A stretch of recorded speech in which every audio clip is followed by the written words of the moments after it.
Apa kabar geng? Semoga kabar kalian sehat selalu, oke? Masih bahas film live action asal Jepang. Film ini adalah lanjutan dari kisah The Fable 1.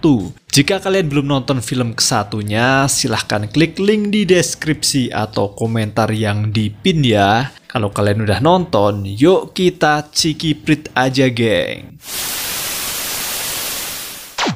Awal kisah ini di Tokyo, Jepang. Terlihat seorang pria menjemput paksa 5 wanita untuk diangkut ke mobil. Tapi wanita terakhir justru melawan dan berusaha kabur. Dan ketika pria ini memaksa wanita itu untuk naik, tiba-tiba saja dia dihabisi oleh pria tak dikenal.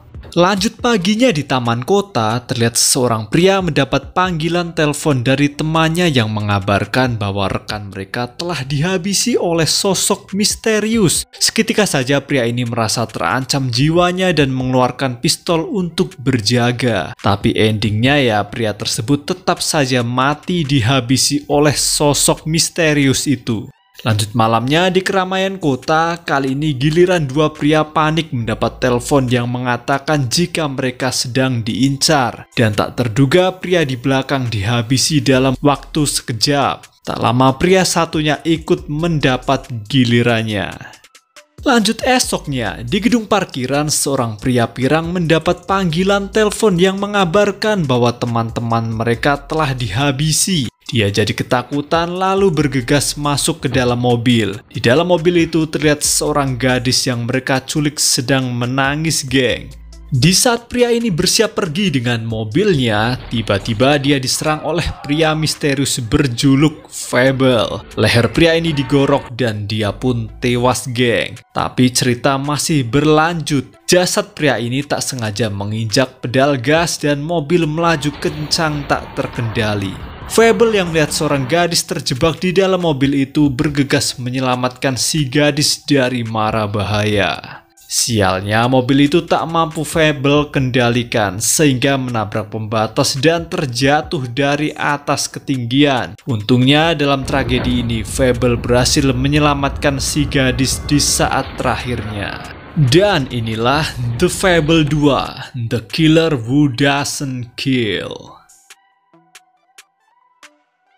4 tahun setelah kejadian itu, di sebuah acara amal, seorang pembicara bernama Utsubo memberikan nasihat kepada ibu-ibu PKK agar lebih waspada dalam mengawasi anak-anak mereka. Sebagai contoh kelalaian orang tua, Utsubo menunjukkan seorang gadis lumpuh yang tidak lain adalah Hinako, gadis yang diselamatkan Fable 4 tahun lalu. Hinako ini mengalami lumpuh akibat tragedi kecelakaan tersebut geng. Seminar pun selesai, Utsubo yang ramah tamah menyapa beberapa peserta acara amal ini di pintu keluarnya. Dan lanjut malamnya, terlihat seorang remaja tertangkap dalam keadaan babak belur oleh Utsubo dan timnya. Setelah ditelusuri lebih lanjut, pria ini adalah remaja berandalan alias sampah masyarakat. Geram dengan tingkah remaja ini, Utsubo lantas memerintahkan timnya untuk menggantung si berandalan tersebut hingga tewas.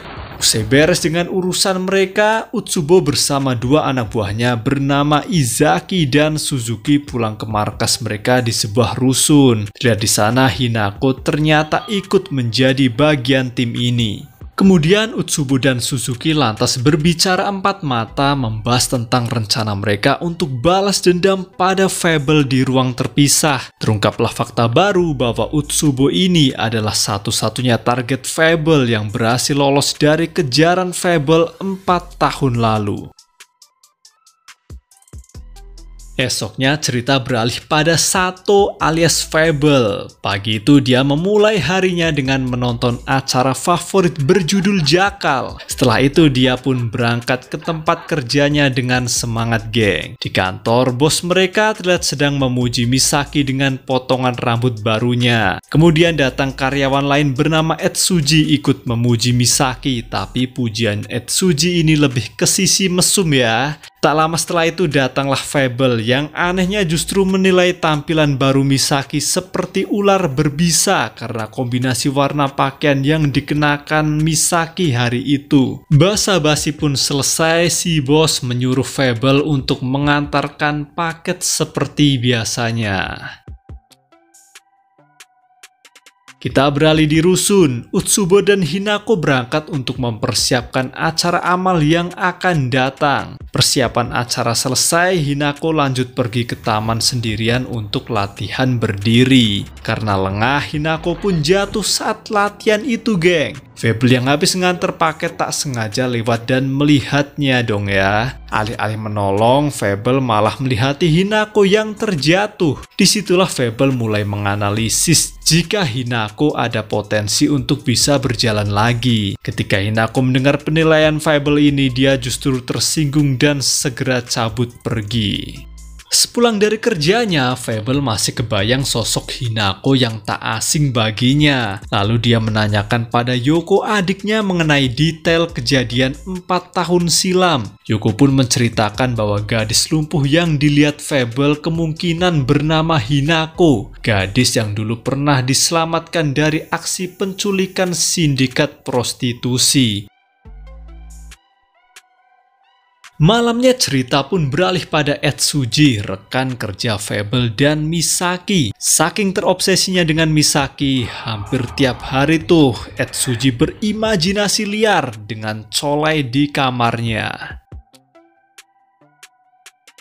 Esoknya lanjut pada Utsubo dan timnya. Pagi itu mereka merencanakan sesuatu hal yang sangat licik terhadap Etsuji yang terkenal mesum. Sedangkan di tempat kerja Fable, bosnya mendapat orderan baru dan menyuruh Fable untuk menggambarkan animasi spesial hari Natal seperti pesanan dari klien mereka untuk acara amal. Sepulang dari kerjanya, Fable balik lagi ke taman untuk melihat Hinako yang sedang berjuang melawan lumpuhnya itu. Hinako mulai sadar sedang diamati lagi. Dia jadi merasa terganggu dan segera cabut pergi, geng. Tibanya di rusun, Hinako lalu mengadu pada Suzuki kalau barusan dia diuntit oleh pria tak dikenal. Mendengar hal ini, Suzuki yang sudah menganggap Hinako seperti adik baginya, lantas berencana mencari pria asing tersebut. Masih sore itu, kita beralih pada Utsubo dan Izaki. Di depan rusun tempat Misaki tinggal, mereka menyapa Misaki dengan berpura-pura sebagai tukang pembasmi hama. Mereka berdua menawarkan jasa untuk membersihkan rumah Misaki secara gratis. Awalnya Misaki menolak, tapi setelah dibujuk dia pun bersedia karena ini gratis.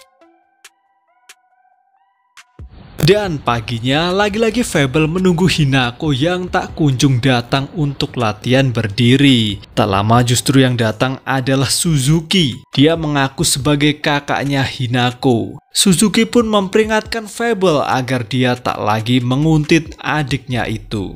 Setelahnya Fable lanjut berangkat ke kantor untuk kerja, geng. Baru sampai dia langsung disuruh bosnya untuk mengantar paket ke klien mereka.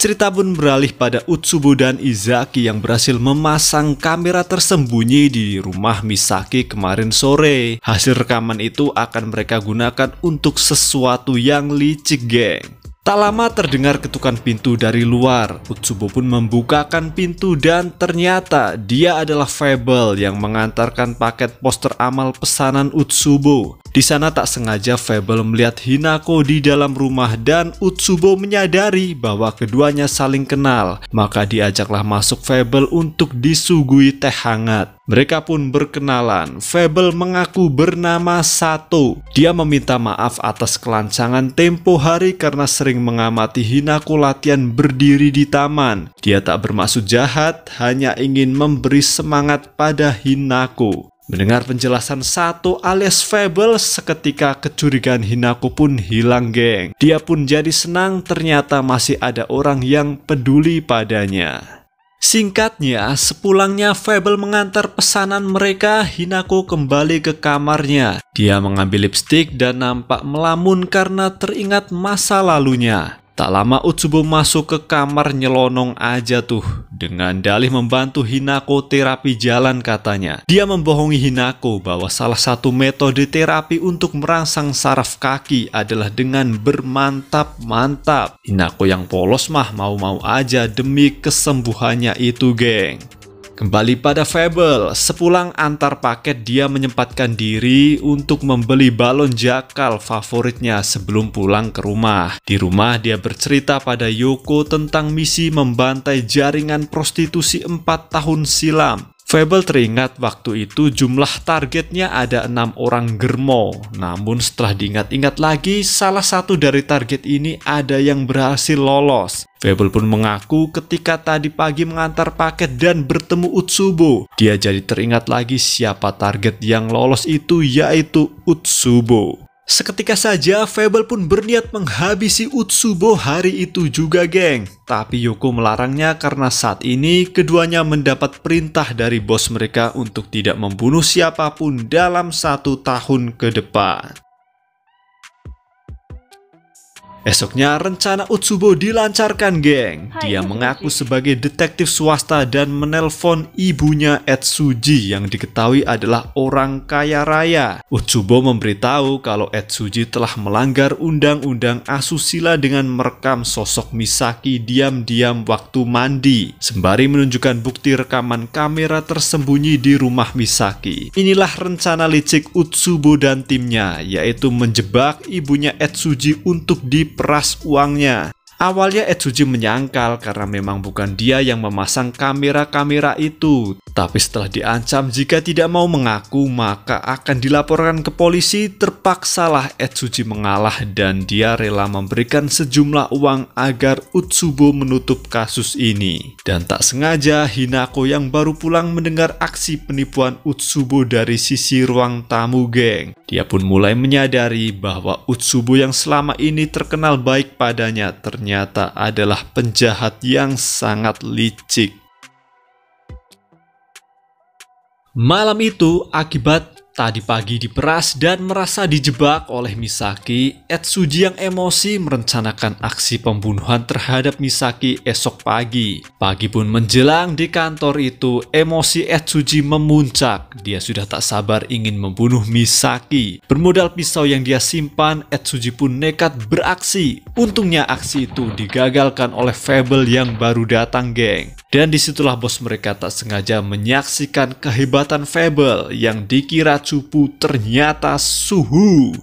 Akibatnya Etsuji pun pura-pura gila. Dia pun bergegas pergi dari kantor untuk melarikan diri. Spontan saja dia pun dikejar oleh Fable untuk ditangkap. Tapi sesampainya di tangga kantor, Fable melihat Etsuji sudah pingsan dibawa kabur oleh Suzuki. Diketahui ternyata komplotan ini belum puas untuk memeras keluarga Etsuji. Mereka menculik Etsuji untuk digunakan sebagai alat memeras uang ibunya Etsuji yang terkenal kaya raya. Setelah berhasil kabur, Suzuki lalu menelpon Utsubo dan mengabarkan kalau aksi penculikannya barusan disaksikan oleh Sato alias Fable. Suzuki pun berjanji pada bosnya itu untuk membereskan masalah ini dengan menghabisi Sato agar tidak ada saksi mata. Dan tak sengaja lagi-lagi Hinako menguping percakapan tersebut, geng.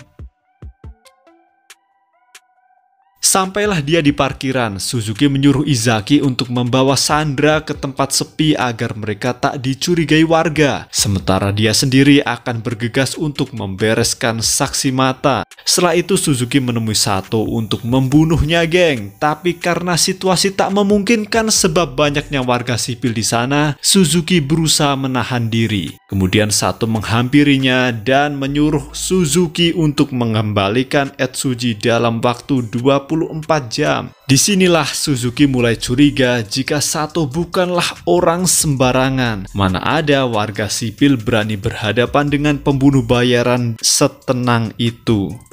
Masih penasaran, Suzuki pun mencari tahu tempat tinggal Sato lewat Etsuji yang mereka sandra. Berhasil mendapatkan alamat lengkap, dia pun menyatroni rumah Sato, geng. Di sana hanya ada Yoko, adiknya Sato. Sengaja Suzuki menodongkan pistol padanya dan menyuruh Yoko untuk menceritakan bahwa siapa sebenarnya Sato itu.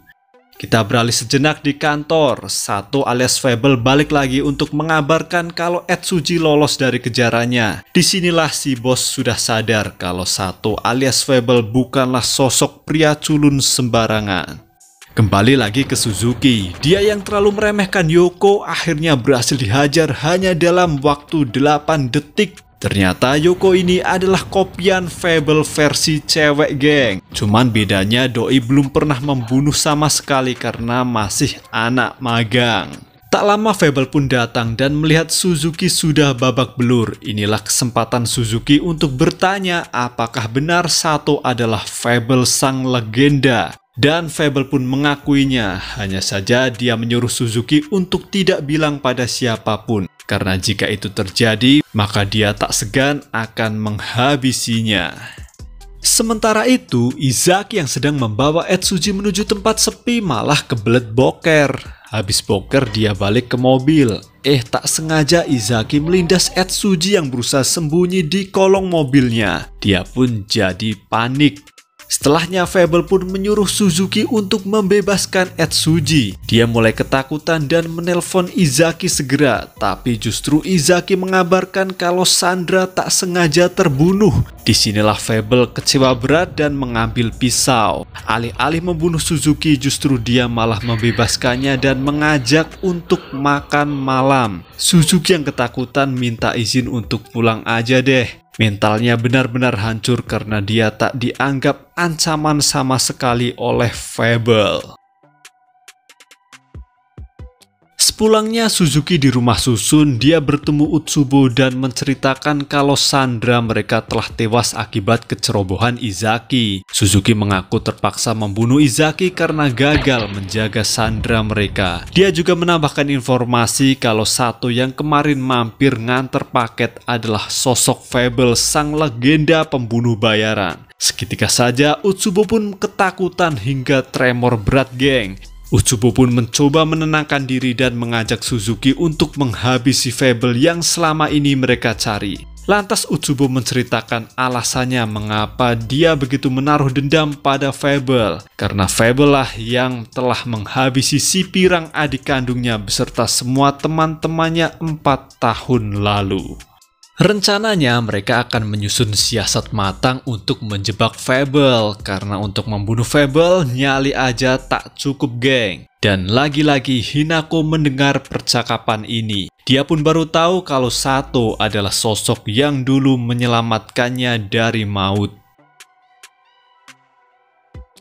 Esoknya Utsubo dan Suzuki bersiap menyusun siasat perang melawan Fable, bermodal granat, ranjau tank, hingga regu pasukan pembunuh bayaran yang mereka sewa. Keduanya melakukan perencanaan matang. Sementara itu di taman, Hinako yang lagi latihan disapa oleh Fable. Di sini Fable meminta izin untuk memeriksa kaki Hinako yang lumpuh. Dia pun menyimpulkan bahwa semua saraf sebenarnya berfungsi dengan baik. Tugas Hinako hanyalah merangsangnya dengan tekad pantang menyerah untuk bisa sembuh.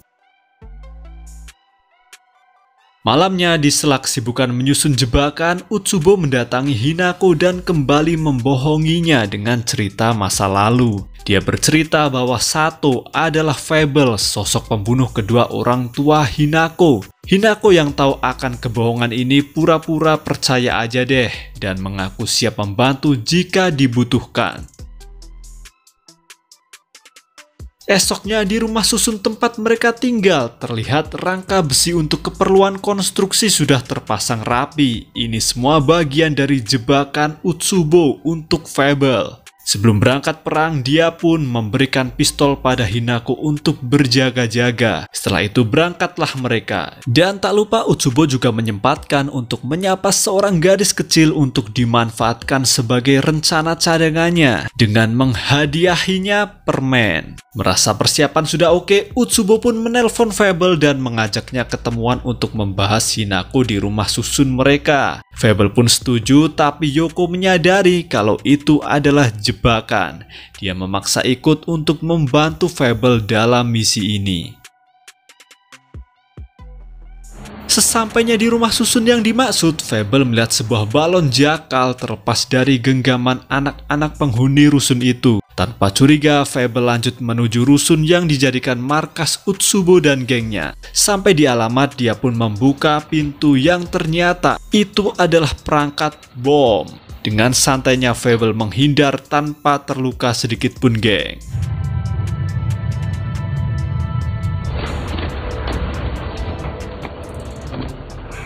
Setelah ledakan barusan, warga rusun pun berhamburan keluar untuk menyelamatkan diri. Diketahui Fable sengaja meledakkan bom itu agar warga rusun segera mengungsi dan dia leluasa untuk beraksi. Dalam kepanikan warga itu, datanglah regu pembunuh bayaran sewaan Utsubo mengejar Fable. Di sisi lain gedung juga sudah mengintai sniper musuh, geng. Menyadari jika dia sedang diintai sniper musuh, Fable pun menyuruh Yoko untuk membereskannya, sedangkan dia akan menggiring musuh ke tempat yang sepi penduduk dan duel di sana. Namun tak lama Fable mendapat telepon dari Utsubo yang mengabarkan jika seorang gadis kecil terjebak di lantai atas bersama bom di tasnya. Mendengar hal ini, tanpa pikir panjang lagi, Fable kembali ke atas untuk menjemput gadis kecil yang dimaksud. Singkatnya, ketika Fable tengah disibukkan dengan musuh yang terus menyerangnya, gadis itu melihat balon jakal tersangkut di rangka konstruksi. Dia pun tertarik dan keluar jendela untuk mengambilnya. Saat ini Fable pun makin kesulitan karena dia juga harus menjaga mandat dari sang bos untuk tidak membunuh siapapun dalam 1 tahun ke depan. Dia pun terus berusaha melumpuhkan musuh tanpa membunuhnya. Duel puncak pun terjadi ketika rangka besi mulai runtuh akibat pertempuran ini. Dikejar waktu, Fable berlari untuk meraih gadis kecil tadi, geng.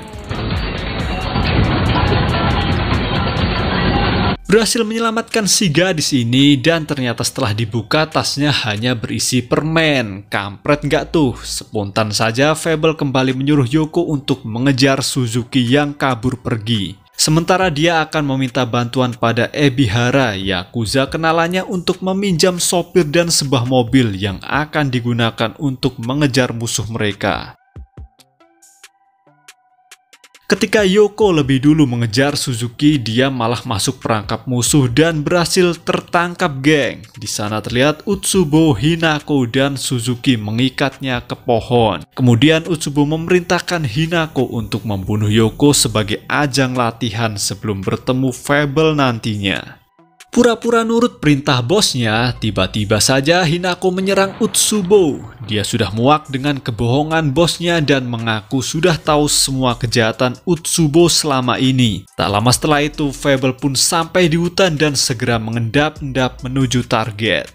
Terlihat Hinako dengan tekad kuatnya untuk balas dendam akhirnya berhasil berdiri untuk menghabisi Utsubo. Namun apesnya dia malah menginjak ranjau darat yang sengaja disiapkan untuk Fable. Karena kakinya masih lemah, Hinako pun terhuyung dan hampir jatuh. Untunglah Fable sigap menangkapnya dan ranjau tak jadi meledak karena kaki Hinako masih menginjaknya, geng. Dengan gerak cepat, Fable juga berhasil menyerang Suzuki dan Utsubo bersamaan sesaat Utsubo melemparkan granatnya.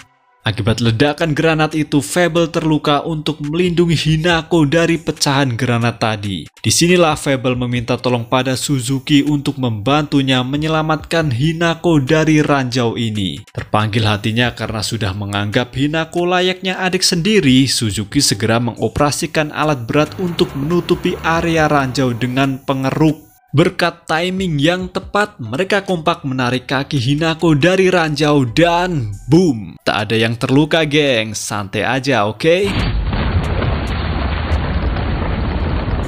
Sementara Utsubo yang tertangkap merasa ada peluang untuk menyerang lagi. Dia melempar granat ke arah Fable dan dengan cepat Suzuki menembak kepala Utsubo.